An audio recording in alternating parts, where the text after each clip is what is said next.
네, 이번엔 수급에서 힌트를 찾아보겠습니다. 댓글을 보니까 치즈볼 민주님이 제가 뭐 업고 다닐 정도로 달릴 수 있을 정도로 가볍다라고 했는데 저보다 더 가벼웠던 게 이 거래 대금이었습니다.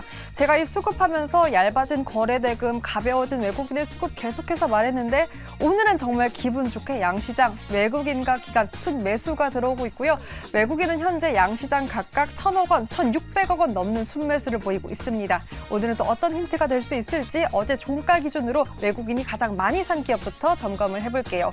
최근 보니까 외국인 하락장 속에서 저가 매수의 메리트가 있는 기업을 선별해서 매수하는 모습을 보이고 있습니다.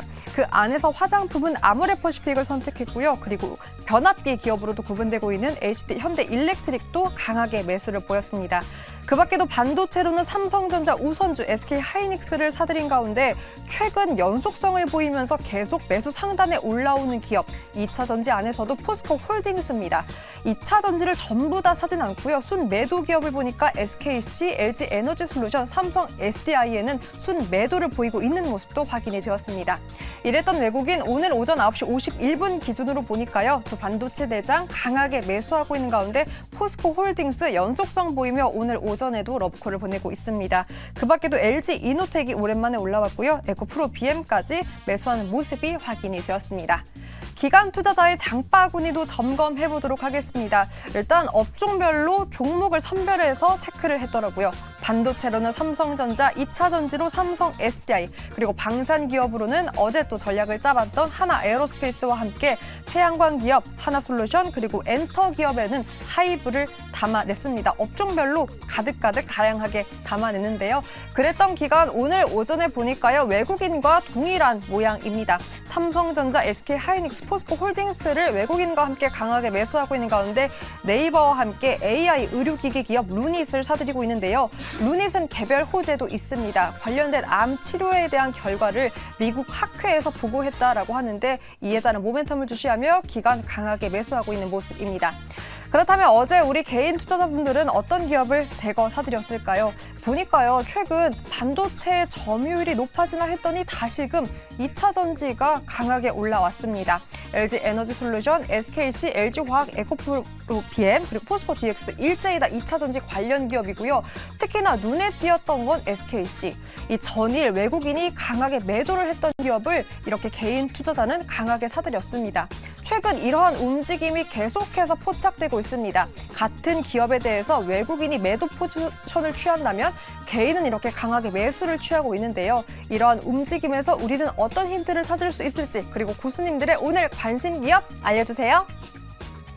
네, 오늘은 지수 상황이 워낙에 반대폭이 크다 보니까 기분 좋게 수급 이야기도 할 수 있을 것 같습니다. 자, 오늘 이렇게 시장이 반등하는 가운데 개인 투자자들은 열심히 이게 차익 실현인지는 모르겠지만 팔고 있고요. 외국인과 기관의 동반 매수가 나타나고 있는데 코스피에서는 기관이, 코스닥에서는 외국인이 지금 열심히 사고 있습니다. 아, 이거 개인들 파는 거 이거 맞나요? 염정 교수님. 네. 괜찮아요? 말씀드렸듯이 오늘 상당히 고민이 되는 시장이라고 네. 말씀을 드렸잖아요. 네. 그래서 개인 투자자분들은 단기적으로 상승이 조금이라도 낮거나 또는 손실폭을 조금 크게 만회를 한 부분에 대해서 일단 종목 교체에 대한 좀 니즈가 나타나지 않을까라고 생각하는 장입니다. 네. 그래서 오늘 거래는 좀 많이 거래 대금이 좀 늘어날 것으로 좀 보여지고 있고요. 저도 역시 지금 고민을 하는 부분은 말씀드린 대로 종목 교체에 대한 부분, 섹터에 대한 교체, 어떤 식으로 시장이 반응을 할지, 그리고 지금 이제 일단 올해만 봐야 될 것 같은데요. 올해 같은 경우에 일단 12월은 한 12월 중순까지 거래하신다고 생각을 하셔야 되잖아요. 네. 지금 12월 말은 없다라고 생각하시고, 왜냐면 대부분의 이제 왜 없다라고 생각해요? 12월이 제 생일이 있기 때문에 없다라고 생각하면 안 돼요. 12월 30일이 생일입니다. 그건 없다라고 생각해도 되겠네요. 예. 일단은 12월 한 중순 넘어가면 네. 거래대금이 많이 줄어들고, 그쵸. 예를 들어서 펀드 매니저들도 많이 거래에 대한 휴가가죠. 부분을 휴가가면서 12월은 이제 금융권 기관들은 많이 좀 쉬는 장이기 때문에 지금 막바지에 지금 수익률을 좀 올리고 마무리를 해야 되기 때문에 저는 수익률 싸움에서는 일단은 중소형 섹터, 중소형 종목들이 조금은 더 빠르게 기관들의 수급에 의해서 움직일 수 있을 거다라고 좀 생각하고 있기 때문에 오늘 일단 잘 보다가 어떻게 할지에 대한 결정은 오늘 장 마무리? 거예요? 마무리까지. 그럼 잘 버티는 섹터 쪽으로 가실 건가요? 아니면은 어떤? 지금 최근의 흐름은 좀 성장 섹터도 다시 좀 반등은 나타나고 있거든요. 성장 섹터의 대표적이라면 2차 전지 2차 전지만 성장 섹터는 아니에요? 아니니까요. 예. 희망의 끈을 좀 잡아봤습니다. 2차 아니니까. 전지에 대해서는 뭐 늘 말씀을 드렸다시피 저는 2차 전지가 이제 기존의 큰 반등을 기대하기는 다른 거 말씀해 주세요. 네. 성장 섹터 대표적으로 오늘 뭐 루닌 뭐 이런 종목도 그렇죠. 이런 종목들이 지난주부터 움직였고 예. 또 기존의 뭐 로봇 섹터도 좀 움직임이 네. 나타났고 이게 시장의 분위기거든요. 조금 시장이 살아날 것 같으니 이런 종목들이 이제 좀 시장에서 반응을 한다. 네. 그래서 남은 한 달여 정도, 한두 달여 생각을 한 달 반 정도 생각하시고 조금 매매는 조금 그러니까 눌러 있으신다기보다 네.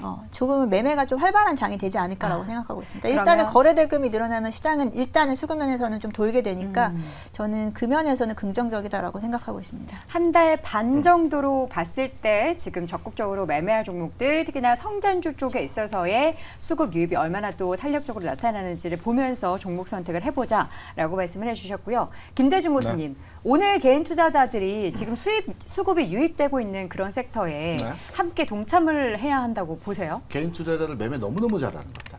저만 못하는군요. 네. 이게 시장을 보는 관점이 좀 다른 겁니다. 네. 제가 이제 시장에 있으면서 개인이 항상 매도하면 주가 올라가고 개인이 사면 주가 빠진다고 얘기 많이 맞아요. 하죠. 개인이 매매를 못한다라고 얘기하죠. 절대 아닙니다. 저희가 이제 회사 내부적으로 이제 데이터들 수익률 이제 현황을 보게 되면 네. 개인 투자자들의 문제점은 이제 물린 종목에 대해 손절 안 하기 때문에 그 손실률이 확대되는 과정에서 손실률이 크게 나오는데요. 그쵸. 매매를 굉장히 잘합니다. 빠질 때 사서 올라갈 때 정확하게 팝니다. 그래서 오늘 올라가자면 매도하는 게 맞고요. 네. 외국인 투자자들은 추세 매매를 합니다. 방향이 잡혔을 때 고점에 매수하고 저점에 매도하는 형태로 해서 추세로 가져가는 매매를 합니다. 외국인 투자. 기관 투자자들은 모멘텀 매매를 합니다. 기관 투자는 주가가 바닥점에 어느 정도 도달했다라고 판단되는 시점부터 주식을 사기 시작해서 돌아나가는 시점에서 매도를 합니다. 네. 그래서 이 세 주체는 매매 시점이 각각 다 다릅니다. 어떤 투자자가 매도를 해서 시장이 뭐 좋았다, 네. 나빴다 이렇게 평가할 수는 없습니다. 그리고 종목을 선정하는 섹터도 전혀 다르고요. 네. 이런 맥락에서 볼 때는 개인 투자자들이 매매를 못한다, 개인 투자자들이 매매하고 있는 업종에 대해서 사면 안 된다 이런 관점으로 해석 전혀 다른 부분의 해석이라고 볼 수가 있겠고요. 저는 오늘 이렇게 한번 말씀드려보고 싶습니다. 제가 잠깐 앞에서 고점 매수, 저점 매도, 그러니까 고점에 매수하는 거고요, 저점에 매도하는 겁니다. 이게 외국인의 트레이닝 기법입니다. 네. 기관의 트레이닝 기법이거든요. 고점에 매수한다는 것은 추세가 확인됐다는 겁니다. 더 간다? 그렇죠. 그런 맥락에서 보면 지금 현재 그 현대 일렉트로닉이라는 기업이 있습니다. 현대 일렉트릭. 일렉트를 보면 네. 고점, 역사적 고점을 돌파하기 직전 단계에서 흐름이거든요. 앞서 우리 수급동향을 정상화죠, 얘기해주면서 외국인 투자자들 어제, 그제, 최근 내에서 매수를 하고 있다라는 내용에서의 수급적 측면에서 해석을 해줬죠. 이게 외국인 매매 기법입니다. 신고가를 돌파하는 종목 무섭습니다. 네. 이거 많이 올랐는데 팔아야 되는 거 아닌가? 라고들 많이 생각하시는데 그때부터 사는 겁니다. 전략적인 매매. 물론 꺾일 수도 있습니다. 꺾이면 그때 손절하면 되는 겁니다. 하지만 이게 추세를 돌파하고 신고가를 영역을 벗어났을 때 주가는 거기서부터 본격적인 슈팅이 나오는 겁니다. 그래서 좀 무섭더라도 현대 일렉트로닉 최근의 주가 상황과 흐름을 보게 되면 지난 7월에 역사적 고점에서의 가격을 한 차례 만들었고요. 그리고 2달, 3달 정도의 기간화 가격화 조정을 거치면서 다시 재돌파 과정에서의 모습이 진행이 되고 있거든요. 이런 종목들 한번 지금 시장에서 우리가 매매를 해볼 만한, 가져갈 만한 종목을 찾는다면 신고가 영역의 돌파 지점에서 기로에 있는 네. 이런 종목도 관심을 가져볼 필요가 있다고 생각해서 네. 이 종목도 한번 주의 있게 보면서 한번 앞으로의 주가 상황, 기관들이 매매하는 방법, 외국인들이 고점에 매수하는데 과연 고점에 매수가 맞는지 이것도 한번 같이 확인해 보시면 좋을 것 같습니다. 네. 개인적으로 그 종목을 저도 좀 좋아하는데요. 현대 일렉트릭이요? 그한 탑 10 중에서 제가 반도체만 있는 것 같은데 네. HD 현대 일렉트릭 같이 고점 매도하는 거, 네. 아까 한번 꺾였다가 원래 갔던 게 그 할 때는 동력이 굉장히 세거든요. 근데 그렇게 들어가고 나서는 개인들 손을 못 대요. 너무 무서워서. 근데 그런 게 아주 무섭게 가거든요. 근데 이 패턴이 다르니까 한번 참고해 보실만 하고 저번에 제가 말씀드린 HK 이노행 같은 거 있잖아요. 네. 이거는 이제 국내 기관들이 외국인은 별로 좋아하지 않는데 이것도 약간 비슷한 패턴이거든요. 근데 개인들은 아무리 얘기해도 못 들어가. 그렇죠. 둘 다 공부를 해야 돼. 공부를 잘했는데 좀 머리가 아프고 좀 불안한데 네. 오늘 같은 날 둘 다 안 가거든요. HK나 HD 현대 이렇게 안 가지. 다른 거 살게 만데 가겠어요? 그쵸. 근데 그럴 때 밀릴 때 사는 게 그렇죠. 길게 사야 되는 거예요. 한 2달 정도. 두려움을 극복하고 네. 추세를 함께 타라. 이게 60일 동안 매수할 수 있어야 된다고. 그러니까 그렇게 못하면은 모멘텀, 모멘텀. 저번에 JLK 같은 경우 네. 그런 모멘텀이지. 그걸 어떻게 추세적으로 살 수 있겠어요? 그렇죠? 그는 매사기가 있어야 된단 말이에요. 네. 매사기 있어야지. 김대수 고수, 우리 저 김대중 교수님처럼? 김대중 교수님이나 약간 저 이렇게 네. 이런 식으로. 그러니까 분리해서 해야 되는 거예요. 알겠습니다. 그래서 돈을 벌지. 네, 돈을 벌기 위한 매매 얘네 그렇게 사면 방법. 안 돼요. 오늘 이제 뭐 기관의 외국인의 매매의 패턴에 대해서 좀 이야기하시면서 대표적으로 지금 최근에 요거는 이제 추세적으로 외국인이 사고 그렇죠. 있는 그런 종목으로 HD 현대 일렉트릭에 대해서 김대주 교수님이 원픽을 해주셨고요. 그럼 말씀 나온 김에 김장렬 교수님이 오늘 종목 뭐 고르셨어요? 많이 했으니까 하이닉스. 하이닉스. 네. 그래도 그냥 하이닉스다. 다른 거 다 필요 없고. 테이블하고 공감. 예. 삼성보다는 하이닉스. 하이닉스를 또 함께 이 종목을 오늘 지금 당장 제 사지 친구 않으면 영식이는 일주일 전에 딱 12만 원 깨질 때 샀어요. 영식이요? 영식이라는 분은 어떤 특징의 제가 투자자십니까? 나랑 매일 나가는 프로그램 있잖아요. 네. 거기서 얘기하고 내 친구 영식. 근데 뭐 이제 투자의 패턴이 있으실 거 아닙니까? 엄청- 대형주를 좋아하신다거나 엄청 깨졌다가 다 사죠. 다 사는데 네. 하이닉스 사고 한미반도체 사고 HK는 사는데 하이닉스 깨지는 날 전 나왔을 때 네, 10만 원 깨졌었잖아요. 네. 기억나죠? 그때 샀어요. 오. 그럼 영식이를 따라서 우리도 SK 하이닉스를 사야 한다. 그건 잘해. 예, 알겠습니다. 방송을 보시고 계신 영식님에게 감사 인사 드리도록 하겠고요. 자, 이어서 테이버 고수는요. 네, 오늘 제가 일단 작가님한테 드린 종목이 두 개예요. 하나가 영풍재지고 또 하나가 영풍재질을 사라고요? 아니요. 영풍재지를 주의해야 한다. 특징주다. 네. 수급 특징주다로 말씀을 드렸고 그다음에 카카오뱅크를 말씀을 드렸는데 영풍재지는 내일도 한가를 갈 것 같기 때문에 내일 말씀드려도 될 것 네, 같고요.